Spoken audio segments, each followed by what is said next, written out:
হাজী রফিজউদ্দিন ভূঁইয়া বালিকা উচ্চ বিদ্যালয়, কাঞ্চন, রূপগঞ্জ, নারায়ণগঞ্জ। 4 তলা ভিত বিশিষ্ট একতলা একাডেমিক ভবনের ভিত্তিপ্রস্তর স্থাপন করেন জনাব মুস্তাফিজুর রহমান ভূঁইয়া দীপু, মাননীয় সংসদ সদস্য, নারায়ণগঞ্জ 1। রূপগঞ্জ থেকে পাঠানো রিপোর্ট, স্বাধীন সময় মিডিয়া।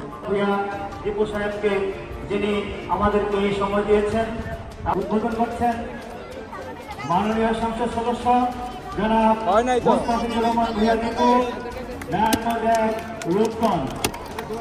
আমরা সবাই করবেন মাধ্যমে স্বাগত জানাই। এখন দোয়া হচ্ছে আমরা সবাই চুপ হয়ে সামনে আগানোর জন্য আমরা সকলে মিলে থাকবো, আমরা বিএনপি পরিবার থাকবো। আমরা চেষ্টা করব যে তোমাদের সুখে তুমি যাতে থাকতে পারি, তোমাদেরকে নিয়ে ভালোভাবে যাতে রূপগঞ্জটাকে সাজাতে পারি, যাতে স্বপ্নের রূপগঞ্জ যাতে করতে পারি, এই আশা ব্যক্ত রেখে আমার বক্তব্য এখানে শেষ করছি। খোদা হাফেজ, বাংলাদেশ জিন্দাবাদ। সকলকে আল্লাহ হাফেজ।